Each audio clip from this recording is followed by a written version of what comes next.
everyone, and welcome to yet another expert conversation run by the UNESCO Inclusive Policy Lab. This is part of our podcast series on post-COVID reset, that is a reset, a more equitable and smart path. As always, this podcast will discuss on one hand the concrete policy measures that are seen by our invited experts as being conducive to such an inclusive recovery, and on the other hand, the data and the knowledge we hold or perhaps lack but need to inform the policy shifts. Our experts today are Anna Coote and Maeve Cohen. Anna is the Principal Fellow at the New Economics Foundation. Maeve is the project lead with Social Guarantee Network, to which Anna also belongs. This is a network to advance the agenda of universal basic services, and this is key to our conversation today. Anna, Maeve, welcome. Thank you. I'm Iulia, UNESCO's lead on inclusive policies and data-driven policy shifts, and I'm your host today. So this episode is concerned with universal basic services. We'll cover today the premises, the approach, and the key practicalities of this policy agenda. Importantly, we'll contrast this policy agenda with other options. So Anna, Maeve, could you succinctly and tangibly explain this agenda to us? Universal basic services starts with the basic idea that every individual everywhere in the world should have access to life's essentials, the things that they need to survive, to participate in society, and to flourish. And whether you look at the academic literature or you ask people through local conversations, you tend to come up with the same list of what every basic human need is, what are basic human needs. And they include things like health and education and childcare and food and housing, and nowadays we would say also transport and internet access. So starting from that idea of what people need, there's much else as well, so it would include access to clean air and water and energy, but we're looking at one part of that agenda, if you like. Starting from there, you say, well, how do people get their needs met? And we recognize that some things people would expect to pay for themselves, so they need enough money to pay for things like food and clothing. But there are many things that we can't afford to pay for ourselves, which would include healthcare and education, and for most people, childcare and housing can be far too expensive and possibly out of their reach altogether.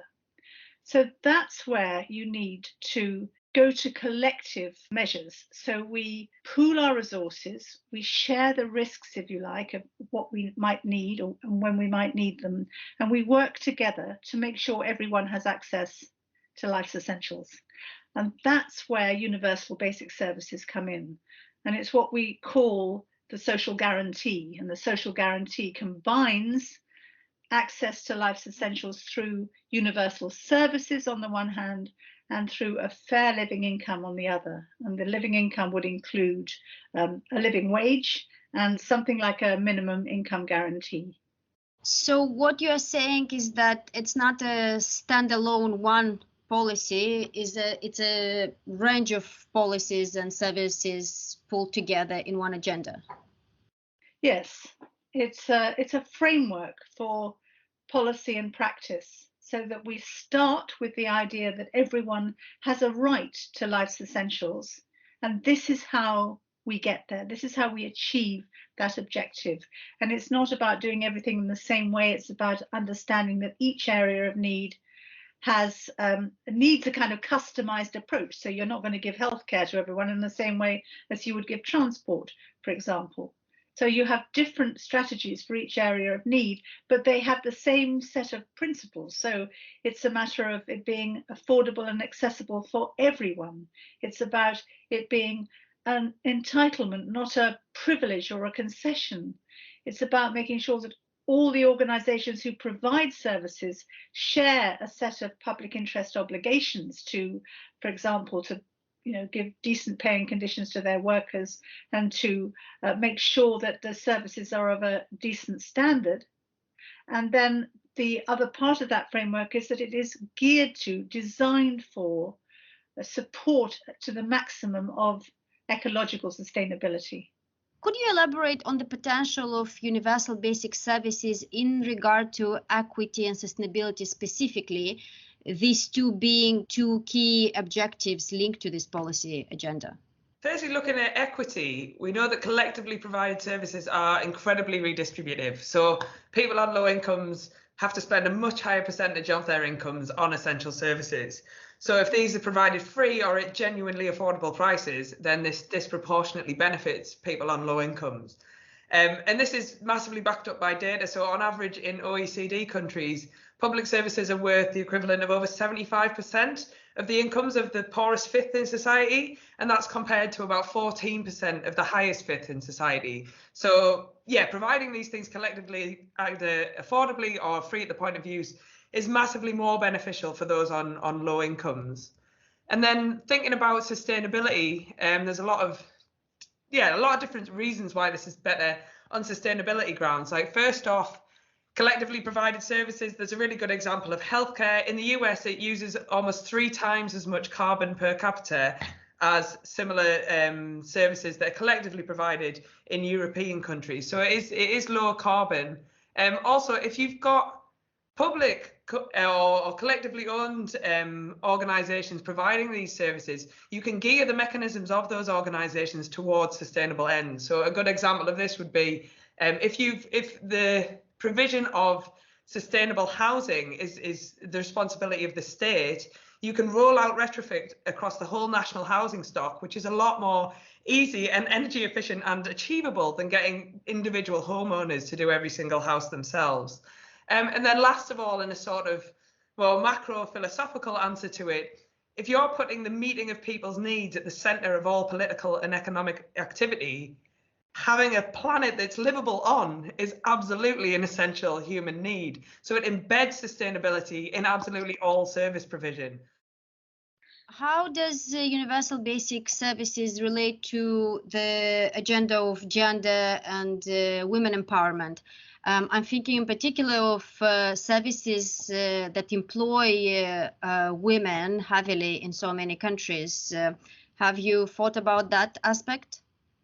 Well, absolutely. I mean, particularly, obviously, thinking about the caring industries, and a lot of work has been done on this, particularly by, the Women's Budget Group have done some amazing work on this, looking at how investing in the caring industries and social infrastructure, as they call it, is massively more beneficial for women, as they are the people that work in these services, but also they are the people that use these services.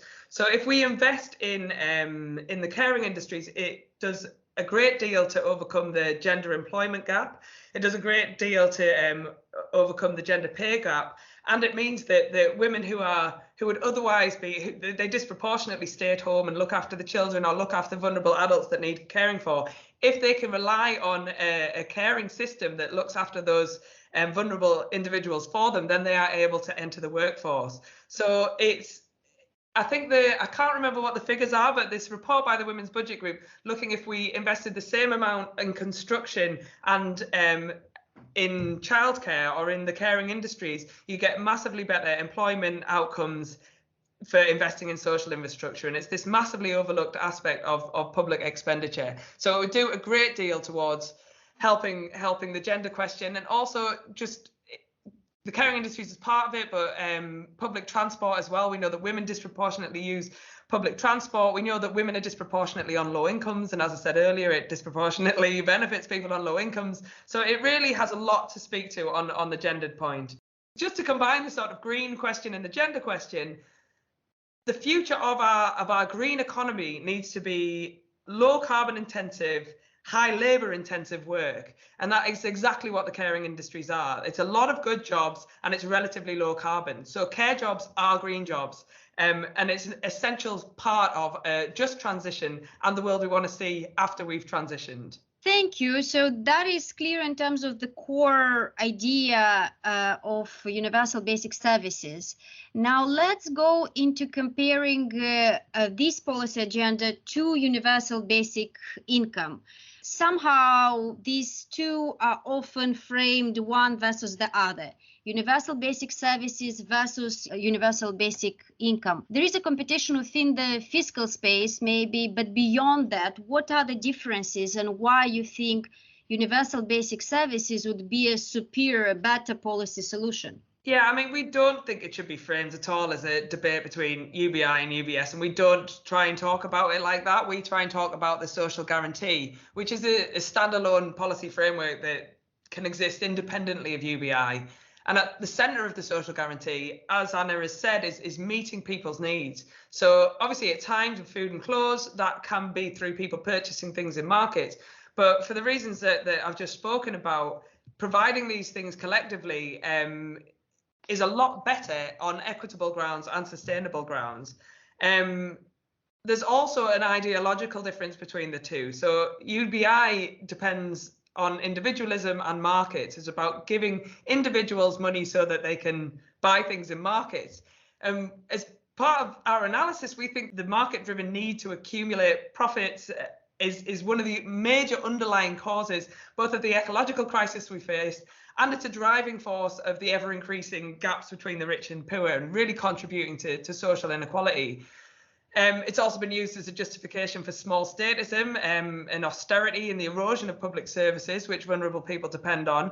So we don't need more markets, we need less markets. And the social guarantee is all about bringing society together and saying that we as a society are not going to allow anybody to fall beneath this particular baseline. We are not going to build a safety net that people can punch holes in and people can fall through. We're going to create a solid foundation upon which everybody can build a successful life. So are you saying that you see the two coexisting, UBI and UBS? I mean, UBI means different things to different people. We are not saying that UBI and UBS can exist together because we don't think that they can. What we do think can happen is that we can have adequate provision of public services, and we can also have a minimum income guarantee, which makes sure that everybody has enough money to buy life's essentials. And that would generally be through good waged work. But if people aren't able to work, then there needs to be cash benefits to ensure that they don't fall below a specific income standard. I think there's a lot of loose talk around universal basic income. People mean, as Maeve said, many, many different things. And I think often what people are trying to establish is that people should have a right to have enough money. Not that everybody should be given the same amount of money, whether they need it or not. And so that's why we think that UBS or universal services can be best combined with a minimum income guarantee, or what, if you like to call it that, you can call it a basic income guarantee. But that's very different from what universal basic income means in terms of most of its advocates. Most of its leading advocates would say you've got to give regular unconditional payments to everybody, and it's got to be enough to live on. Well, if you do that, you will not have enough money for universal services. And if you don't have enough money for universal services, then most people will not be able to have access to life's essentials. So we want to find a kind of non-conflictual way to drive through the middle of this debate. And I think that's what the social guarantee is doing.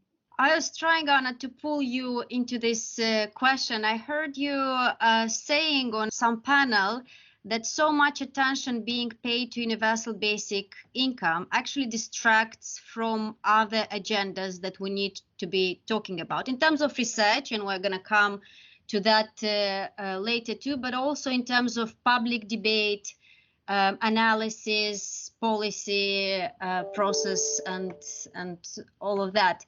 Do you stand by that? Yes, absolutely. I mean, it was alarming to see the kind of bandwagon gathering strength in favor of this thing that people referred to as UBI, which we know very well would not leave enough fiscal or ideological space, if you like, for universal services, and that people who were, whose hearts were in the right place, but they just don't pay attention to what it takes to develop and build up a decent array of public services that will enable people to get access to life's essentials. So they'll say, oh yes, of course we want public services, but then they don't say anything else. They don't say how it's going to be paid for, what it means, how it can be organized and so on. And they don't give it any priority, and they don't think about it. So we're trying to right the balance, but we'd like to talk about the collective and the things that we do together to help each other. That's what we're on about. Would one of your concerns or fears be that UBI is actually a Trojan horse that could possibly be used to dismantle the services and the systems we have now in place? Absolutely. Most progressive advocates of UBI wouldn't see it that way, but I'm afraid that would be the function that it would serve. Pushing a bit further along these lines, some advocates of UBI say that this is a single policy with immediate turnaround effects, and that makes it possibly a more feasible solution to meet the size and the urgency of the crisis we face now. Universal basic services, on the other hand, is a complex suite of policies. It requires high state capacity. It renders results more medium to long term. In other words, they say that UBI is the solution for now, and possibly we should be working towards universal basic services in future. What would be your response to this? Well, I mean, so UBI means a million different things to a million different people. So first off, I don't think it is this one policy answer that can fix all the problems. In many countries, there is no mechanism to implement a UBI. So how would you ensure that all citizens get whatever amount of money? Like, there's talks about central bank digital currency, which might do that in a few years' time, but that currently doesn't exist. So how would you actually implement a UBI? What we do have, however, is in many, many countries is social infrastructure. We have mechanisms through which we can improve people's public services that are long established. And in countries that don't have them, we've got a lot of countries that do have them. So there's a lot of knowledge there about how you implement these things. So actually, I think politically, it's considerably more easy to improve public services than it is to instigate this brand new policy in a way that we don't actually know how we could instigate this policy. You don't have to do it all at once. We don't have to improve. I mean, I would love it if we improved all the services all at once, but it's a lot more politically viable, I think, for a party to come up and say, we are going to invest heavily in healthcare and improve healthcare and move us towards a social guarantee or towards universal basic services. We're bringing a government who'll say, right, we're going to, roll out retrofitting across the country. Like, these individual things that all add to a social guarantee or all add to a suite of universal services can be done individually and incrementally as well. So I actually think it's a lot more politically likely that we would get a UBS rather than a UBI. And that's been our experience since we've launched the social guarantee. It's really been very remarkable about how appealing it has seemed to be to policymakers who have, I think some of them, begun to despair that there's nothing out there that is, it's just, you've got a lot of people shouting about UBI, and all the countries that have either said they're going to have field experiments on it or have had them, they've never actually gone from having the experiment to actually implementing UBI, because as Maeve says, it's very difficult and it's very expensive. But policymakers can understand what public services are about because we have examples all around us, and they like the idea of enhancing and improving and expanding that approach, the collective approach to meeting everybody's needs. It sounds to me as if for the case of universal basic services, you're describing a country, a jurisdiction with a good baseline in terms of existing services and capacity to expand those.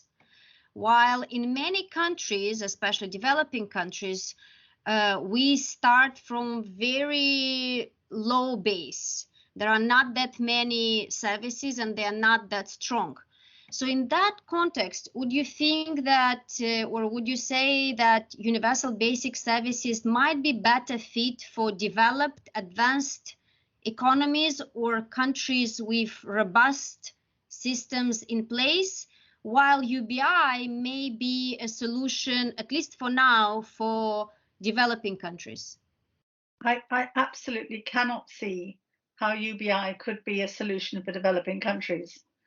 If you look at where there are experiments, they're usually funded through philanthropy, and they will usually, and I mean, I've been looking at the evaluation of one of those field experiments, the one in southern India, and the evaluators said this couldn't work without services. So, and I don't think it's true that in developing countries they've got no experience of services. They've got, they've got roads, they've got schools, they've got the beginnings of what we need. There's lots to build on there, and it's a far more efficient and effective use of public money, because you have economies of scale. You don't have all the transaction costs and the moral hazards that you encounter if you're just going to try and meet people's needs through the market. So you get a much better result from the money that you are investing if you go through collective measures than if you just simply go for individual measures and market solutions. Now let's go into the politics of policy making. And again, talking UBI versus UBS, some would say that UBI attracts support from all political spectrum, the right and the left, while UBS may be criticized or seen as an increase in government intervention, hence experience a pushback. Do you think that is true or not? Well, I mean, whatever political idea you're going to give, you're going to get some pushback. Of course, you're going to get some pushback. I think UBS came out of some pushback against UBI. So yes, UBI might have some support across the political spectrum, but also it's got a lot of pushback across the political spectrum. And we've been speaking to people across the political spectrum, and some people support it and some people push back. And our job, mine and Anna's job at the Social Guarantee is to give a strong argument as to why we believe that universal basic services is the right way to go, and provide the evidence and framing to back that up. Our job is to convince people that it's the right thing to do and show that it's the right thing to do, and give examples of where it's happening and how it could happen, and try and get countries to adopt it.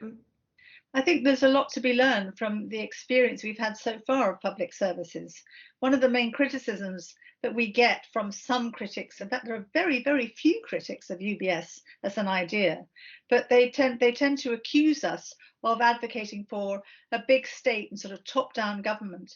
And actually, if you look at the detail of what we're proposing, it's exactly the opposite, because we've learned from the problems that were encountered by the post-war welfare states in the richer countries. So what we do is we advocate not the state providing everything. We advocate devolution. We advocate a multiplicity of providers who are all tied into the same set of public interest obligations, which is different from saying the state should provide everything. And we are very keen supporters of co-production and democratic dialogue for making the key decisions, the democratic dialogue for making the decisions about what you prioritize and how you organize services in the first place, and co-production for making the key decisions about how they're delivered to people at ground level. So the vision we have of public services is informed by a great deal of experience from across the world, actually, of how you can do public services well and how you can do it badly. And so we've got a very different agenda from the agenda that was dominant in the middle of the last century. Yeah, I think it's a really good point about using what we know has worked, and it's about recognizing what the failings were in the past, but also not throwing the baby out with the bathwater, and recognizing that actually collective provision of public services in a lot of cases has really worked, and the erosion of those public services has caused a lot of people I was going to say a lot of hassle. It's more than caused people hassle. It's cost lives and it's cost livelihoods. And so I think we recognise that we need to adapt our public service provision to the 21st century, to the world as it is now, not least because of the ecological collapse, but also because the world has changed and the way that we access the world has changed. But yes, that central idea of people have a right to having their basic needs met is a really important one. What are the countries you are working in now? Well, we're working mainly in the UK. We have links with people in other European countries. But when we did the initial research about universal basic services, we were looking right across the world to see where there were examples that we thought we could learn from. They are mainly in Europe, but we've also looked at Singapore and we've looked at Hong Kong for certain kinds of housing schemes. I mean, these things will change. we think there are examples right across the world we can learn from, but the model is initiated in the UK and highly relevant and supported across European countries. And we think that it can be adapted for different circumstances in different countries right across the world. Your mention of research brings us to a critical part of this conversation. So our whole purpose here at the UNESCO Inclusive Policy Lab is to connect knowledge and data to policy on the ground. And we have researchers, knowledge producers, and policy makers as stakeholders. So let's talk to these two groups. Talking to research communities, what do you think are the research and knowledge gaps they need to be addressing and digging deep into when it comes to universal basic services? Well, I think there is a lot more work to be done on both what the financial costs are of providing a suite of universal services, but also what the environmental and social gains are. So yes, we've done a bit of research on this, and we've got some back of the envelope solutions. But yeah, the next big piece of research that we're hoping to undertake is looking at the financial costs and the environmental and social gains of a social guarantee. And then also, as Anna was saying, a lot of it is to do with increasing economic democracy, co-producing services, and exercising democracy in spaces like citizens' assemblies and citizens' juries, and devolving power down to ordinary people. So there's some work that we would like to do on how we implement that as well at a larger scale. And I think the other thing, well, one other thing, there are many other things we could be researching, but to look in more detail at the ways in which collective provision of services and other activities to meet people's needs are sustainable. You know, what are the sort of structural and systemic ways in which they're sustainable, and how does it work in the different sectors in different areas of need? So yeah, there's a big agenda here, and there's an agenda about, I mean, the agenda about how much does it cost is complex, because in every area of need, the services are different and they're differently provided, and it depends on how you do it, on who's providing, on the scale and quality and all sorts of things like that. But we need to start doing this and putting some more flesh on the bones in terms of the costs and these returns that you get for the investment that you make from universal services, in terms of the social benefits and the economic benefits and the ecological benefits. Now, addressing policymakers, what would be your key policy recommendations, and what would be the data and the findings and the messages you think policy actors should pay closer attention to when discussing universal basic services, or when they factor in your policy agenda into the whole idea of an equitable post-COVID recovery? Well, that's a big question. I think we're asking policymakers to consider this as not as a kind of a quick fix or a silver bullet. It's a policy framework. It's a framework for policy and practice, and it's a principle framework. So we're asking the policymakers to take on board the principles of that framework, which is about meeting people's needs, making sure everyone has access to life's essentials. It's about universal access. It's about entitlement rather than concession, and it's about multiple providers, and it's about sustainability. And I think we want politicians to stop thinking just about the economy as a matter of cash, and to think about and start with needs as their starting point, and then to understand how it is that we can make sure everyone's needs are met, not through cash alone, but mainly through the provision of collective measures and universal services. Is there something critical you would like to draw to the attention to our listeners that I just didn't ask you? Here's one thing. Since you are in the position that you're in, I would say, can we try to have a conversation with people who are fixated on the idea of the UBI and encourage them to think about universal services as a way of meeting needs and the trade-offs between the two ideas. There's a poor understanding on all sides, perhaps, of the trade-offs. So if you're going to have this solution about UBI, you wouldn't have enough money left to pay for more and better public services. How can we find a solution to the problem of people needing to have enough money as well as services? We think it's the minimum income guarantee, and we haven't spoken very much about that today. And I think that could be the subject of another podcast, or certainly something that we could encourage people to talk more about. We reached the end of this podcast. Anna, Maeve, thank you very much for this conversation. Thank you. To the rest of the listeners, thank you for following the Inclusive Policy Lab and our PolicyNet podcast channel. Please do come back for more debate, data, and solutions on how to reset equitably after COVID-19.